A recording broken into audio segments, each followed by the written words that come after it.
All right, it looks like it's 5 o'clock, so we'll get underway. This is Coastal Zone Management.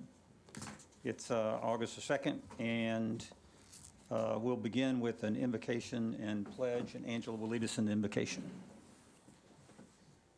Lord God, we just thank you for this day, God. We thank you for this board. God, we pray that you just help protect Louisiana and our coast, God. Give us wisdom and give us the means to do so. God, we thank you for this hurricane season and that it will be a calm one. And God, we thank you for all the resiliency that we've had in our parish, people rebuilding. We pray that the ones that still need to rebuild, that you give them the courage and the funds to do so. We thank you for this in Jesus' name. Amen. I pledge allegiance to the flag of the United States of America and to the republic for which it stands, one nation, under God, indivisible, with liberty and justice for all. All right, excellent. So, Vicki, would you call roll, please? Ernie Babbitt. Here. Bobby Mortel. Here. Matt Benoit. Here. Jeff W. Here. Brian Claver. Here. Angela Porche. Here. Jan Rogers. Here. Barry Studious. Here. Nikki Thomas. Here. You have a quorum.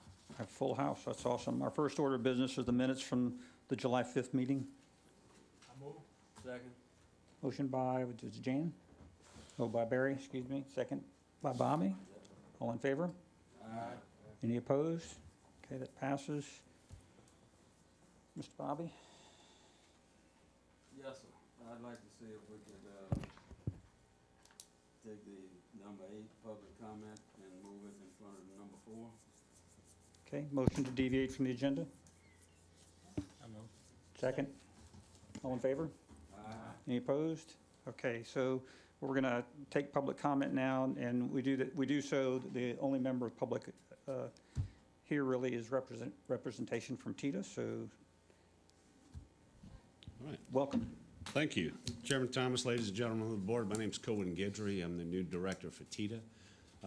Lived most of my life in Terrebonne Parish. I've been in the private sector for the last 30-plus years in oil and gas, and have the opportunity to come aboard with TITA and try to bring it to another level, and look forward to working with some of you or all of you, and if the opportunity presents itself. So I just wanted to stop in and say hello and introduce myself. Any questions from you guys? Welcome. Good, thank you. Any members? We're good? Well, welcome. Thank you. We appreciate you being here. Thank you for introducing yourself. Excellent. All right, so back, the next item on the agenda is new business. So, Mr. Black, if you would. Thank you, Mr. Chairman.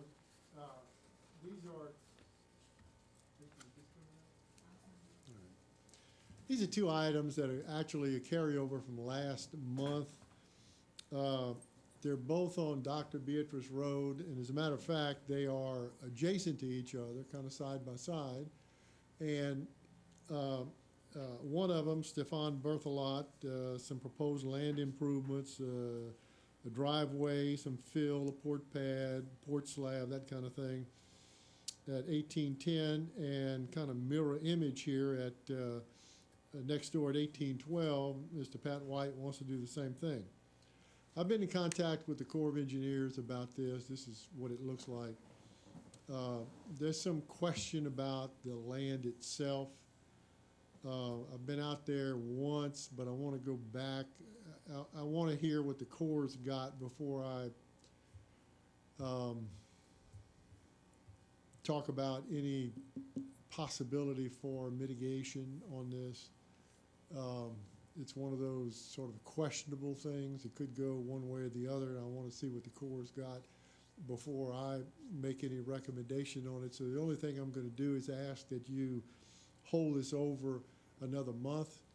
I don't think they're in any hurry to do this right now, but if you'd hold it over for another month, I'll be back in touch with the Corps to see what they want to do. As you can see, it's basically the same thing. I move we table till we get a comment from the Corps. Okay, motion by Ernie, second by Jan. Both of them, yes. Yeah, discussion? Yeah, I feel sorry for the applicants that they can't get an answer quicker, but that's what it is. All in favor? Aye. Anybody opposed? Okay. All right. State concerns, none, no consistency determinations, so that's all I have, Mr. Chairman, in that, as far as permit applications. All righty, next item is subcommittee reports. Mr. Ernie? The subcommittee did not meet on this month past, but we may meet coming up soon and discuss some regulations on bar pits that's happening inside the parish. We got a packet of information we have to go through first, so that meeting date will be determined later. That's all I have. Very good. Appreciate the staff's efforts to put together regulations from different parishes so that we could take a look at them. So we're looking forward to that. Thank you very much. All right, the next item is the director's report. So Mark, back to you. Thank you, Mr. Chairman. You have the director's report in front of you. Just turn to page 3. I'm just going to point out some highlights here. Under more project details, the TE 110, which is the NIFWIF project, increased the Chapalaya flow to Terrebonne. The engineering company, Moffitt and Nickel, is on track to provide an updated opinion of probable cost by the end of the year. And that will probably come with the 95% design milestone, which is expected in December. Final plans and reports should be submitted to CPRA in early 2023. The construction permit has been prepared, and CPRA is working to schedule a pre-application meeting with the Corps. A lot of that had to do with change of where that gate structure is going to go. The other NIFWIF project is TE 143. It's the Terrebonne Basin Barrie Island Beach Nourishment Project. If there is a website highlighted here, I'd urge you to go to that. We're not going to do it here because it's a little lengthy, but I did include the fact sheet for that project in your packet, and that talks about gives you some background information. It was a $166 million project. 8.8 million cubic yards of sediment was pumped in from Ship Shoal. They did restoration on Trinity East Island, Timbalier, and West Bell Headland. The project has been completed. I mean, it's all but they start the demob as soon as they get the few remaining pieces of pipe off the island, but they're moving on that very quickly. If you turn to page 5, there's some Quipper projects. TE 138, that's the Bayou DeCad Ridge and Marsh restoration. Installation of the concrete mats has been complete. Final inspection was successful. Punch list items remain and must be cleared before demob can begin. No word yet on any press release. I'm sure there will be, but CPRA and NOAA is scheduling or planning a site visit on August 9th, late morning. I'm kind of jammed up on that day. I don't think I can make that trip, but if anybody wants to do that, let me know, and I'll try to get the information to you. I think they'll be leaving from Falgout Canal Marina, probably 9:30, something like that. All right, and there's another link here for the latest aerial survey of the project. All right, 2 projects on that same page, TE 156, TE 166, Bayrocracy Marsh Creation Ridge Restoration. The other one is increment number 2, currently in E&D. Geotech work has been completed. The Phase 2 cultural survey in 156 is underway. They did run across some potential eligible properties for the National Register in TE 166 that will require a 100-foot buffer. Both projects, they're going to ask for construction funding next year, which is good. That's good. We need that work. All right, on page 6, The NERDA project, that's TE 139, the Bayou Terrebonne Ridge and Marsh Creation. This project was moving along kind of swimmingly, but the bid package is currently on hold until land rights issues are closer to resolution. A little glitch with ConocoPhillips and Apache. They proposed a partnership to work toward carbon crediting on a programmatic level. They presented that to CPRA in July. The project manager is working on some language for servitudes that may be acceptable to the landowners regarding future carbon eco credits. One of the landowners is Abear Land and Farms, has 100% ownership in one of the tracks. The project manager is meeting with the attorney, Mr. Gasquet, in Belle Chase on August 16th to talk about that. Permits and funding are in place to move forward. So as soon as they clear all that stuff up, they can move on that, and they'll bring it to bid. On page 7, the coastal use permits for the month, 6 permits, collected $4,600. So for the year, we're at $50,400. As you recall, last month we had a resolution on the parish council agenda to authorize the parish president to execute the new contract with DNR, which is a 3-year contract for the local coastal management program. That's been authorized, and so that we're in business for another 3 years in terms of what we'll get from DNR. I talked about that field inspections. We're going to do that as soon as I hear from the Corps. On the page 9, BetNet Management Conference. The next is August 11th. That's number 100. Yeah, that's a milestone. I should be able to attend that. The quarterly report to OCM at DNR was submitted July 15th. Well, it was due July 15th. We actually submitted it on time before that. So I may have mentioned to you that now we have to do this civil rights and diversity thing with Treasury for the Restore grant. And we had a report that was due, compliance report that was due July 31st. It was submitted on the 29th. And the next one is due, it's a semi-annual report. The next one is due December 31st, probably in January. So we're trying to stay ahead of all that stuff.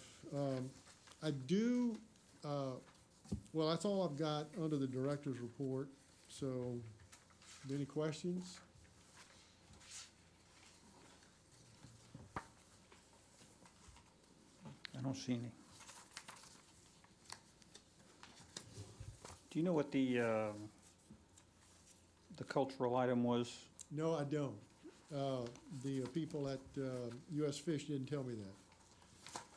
But it may have been something in the water.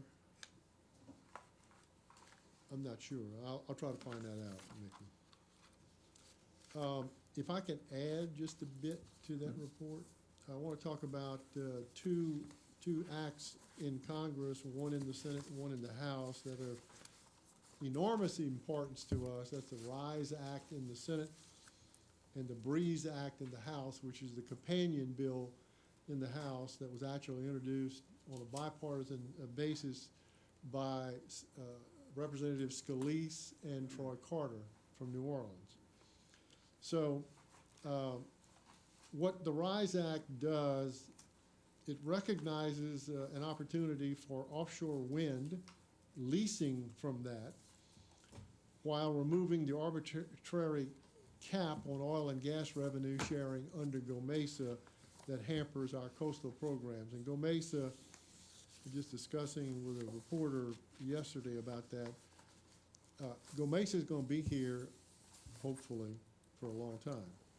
Restore will not be, and, well, Quipper will be here for a long time, but Restore won't be. So we're banking on GOMESA. So by removing the cap, we're going to potentially receive a lot more money. I think they're trying to get more leases into that GOMESA formula. And it's also got some money for other states as well. So the Breeze Act does basically the same thing. The RISE Act was reported favorably out of committee. I'm not sure what the status of the Breeze Act is, but I think I got to thank Senator Cassidy in the Senate. Championed that bill. It was introduced on a bipartisan basis with, I think, Sheldon Whitehouse, maybe, the Democrat, and of course in the House with Scalise, the Republican, and Troy Carter, the Democrat, both from Louisiana. And Representative Carter recognizes the importance of those revenues for coastal Louisiana, and he's on board with it. So I'll try to follow what's going on with that, but those two acts are, and we hope they make it to the president's desk without too many changes, and it will be very important for us.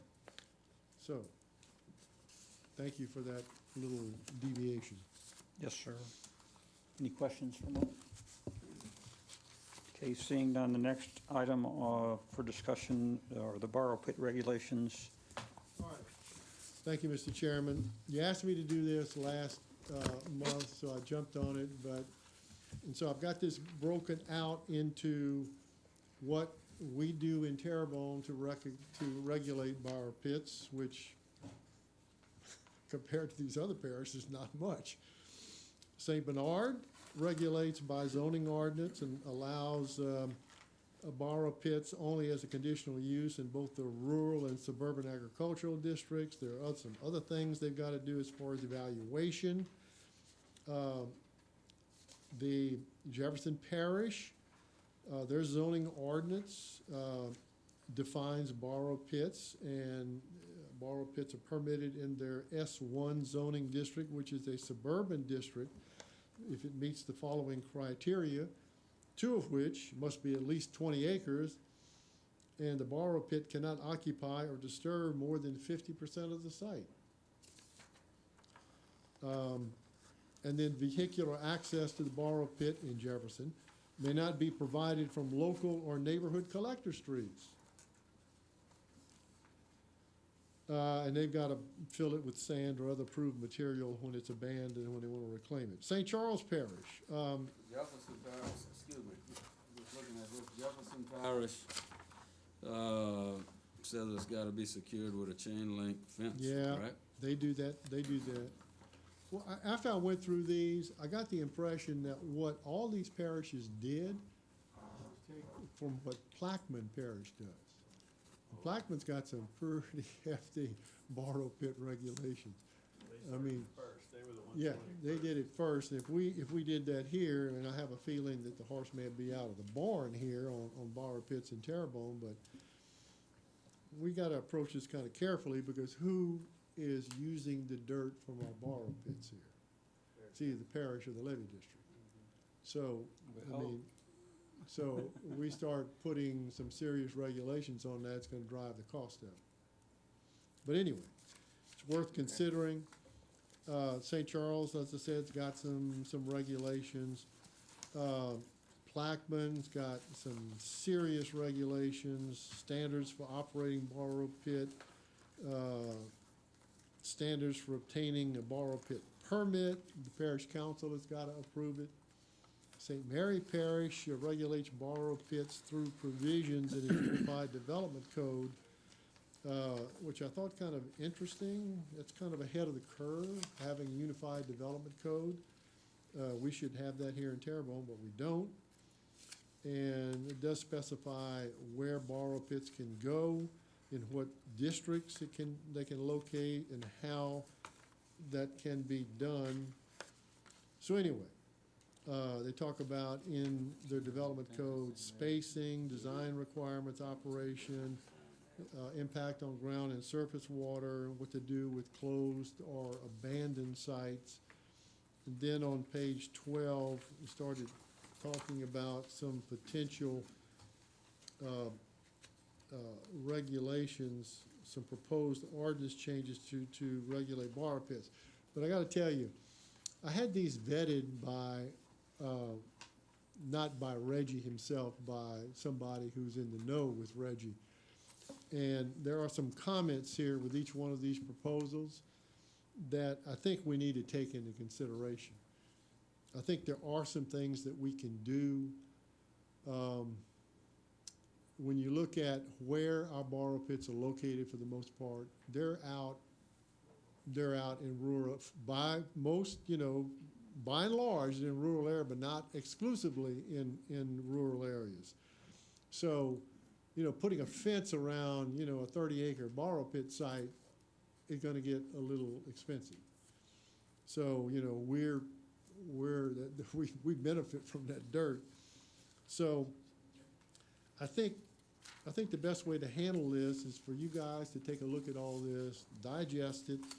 Maybe the projects committee could meet and further on this, maybe once or twice, and come up with some recommendations that we can all live with. And then as a group, you make that recommendation to, I would think, first to the planning commission, and then if it passes muster with the planning commission, they can bring it to the parish council as a proposed ordinance change. These are there's a lot of things in here we probably should have done years ago, okay? Borrow, I think it was 2000, we had our coastal use permit. Our local coastal permit program was in 2000, and they started regulating borrow pits here in 2014, something like that. We probably should have done this a lot sooner, but be that as it may, we have an opportunity to do something here. I think if we can minimize the impact on neighborhoods, like that last one down in Chauvin, now that one's done. There's not much we can do about that now, but there's a possibility exists that something like that could come up in the future. If we have some type of reasonable regulation so that these borrow pit operations aren't adversely impacting an adjacent neighborhood, I think that would be a good thing for everybody concerned. And if we can strike that balance between the cost and the impacts, I think that would be beneficial to all of us. So, Very good. Any Well, I think Ernie will lead us up in project subcommittee, and we'll continue our discussion there. And at the moment, we're just fact finding and trying to educate ourselves, and we'll see what comes out of that. So. I guess when everybody's reading this is to look how close the other guys are requiring how close they can be to the property line. Yes. It looks like 100 feet to 150 feet, where we're doing it, what, 20. 10? I mean, it might have been 12. It's Yeah, close. Same thing to roads. I mean, Yeah. I understand. So we understand that there's some issues here, which is why we were interested. We really appreciate the effort it took to get these regulations together from other parishes. It gives us some ideas, and we definitely want our levee system, but we want to have something for the levee system to be around too. So, very good. All right. So Ernie will call that meeting, and we'll, of course, it'd be open to the public, and proper notification will be made. So we're back to public comment. Yep. Is there? I have one. We'll go to committee member comments then. So we don't have anybody in the public. So go ahead. Well, I said it last meeting, but I just wanted to let the public know that through Ducks Unlimited had applied for 2 NACA projects, which they received. One's going to be down in Dularge, and one's going to be in Dulac, about $2.5 million each. So terracing, marsh creation. So those are in the process of be headed to our parish down the road there. So just something good to let the public know. Yep. Leslie still with. Leslie still help working with permitting and stuff on that, and hope to see those projects a lot more that are already going on. So Good. So just want to let everybody know. That's excellent. We appreciate there's a lot of partnerships that go into place in order to get a NACA grant. So there's a lot of private contributions to projects in order to qualify for that as well. So that's excellent. Any other committee members? Mark? I'm I'm just gonna say that, Mr. Chairman, that Terrebonne Parish partnered with Ducks Unlimited on that. Yeah, excellent. I think the levy district did too. It was the best, it was an amazing amount of arm twisting that took place over the phone. They got the levy district on board. That's all I'll say. But it worked, right? It worked. Yeah, well, we're trying to, right, so a lot of our restoration projects are designed to try to protect human infrastructure, including those levees. So that's outstanding. So it's good to see that we have a full house here. So thank you all for coming. Anybody else have any comments? Angela, you okay with it? You good? Good. Matt, you gonna make that field trip? I would like to, yeah. That's next Tuesday then, huh? Yeah. I'll send you the contact information. Okay. It's a beautiful project. It's interesting how much vegetation came up on it, because I don't think they've done any planting. It's all natural. No. Well, I'm growing out the trees, so we held them over another year, so they're bigger than. They started out. I guess it's been 3 years now. They've kind of pushed it back, so I've up-potted them 3 times. So. But has the vegetation that's appeared on there been planted, or that just popped up? Oh, I don't know about that. I'm just talking about the woody species they've called for. I mean, when you dredge something like that, the natural vegetation is just gonna pop up. But when Yeah. y'all gonna put some trees in there, that's just gonna help put the root systems into, to protect it for Right. long ways to come. There's a lot of vegetation on it. Yeah, that's actually the problem with the freshwater areas, and especially finishing. It looks like in May, you got a whole growing season for all that stuff to shoot up. Yeah. That happened in Bayou DuPont. They kind of waited a little too long. The black willow was probably 15 feet tall, you know, and so. Interesting. Ernie? Anything? Ryan? You okay? Anything else? All right, motion to adjourn? Make a motion. Okay, sounded like it was unanimous, okay? Jan and Bobby. All in favor? Okay.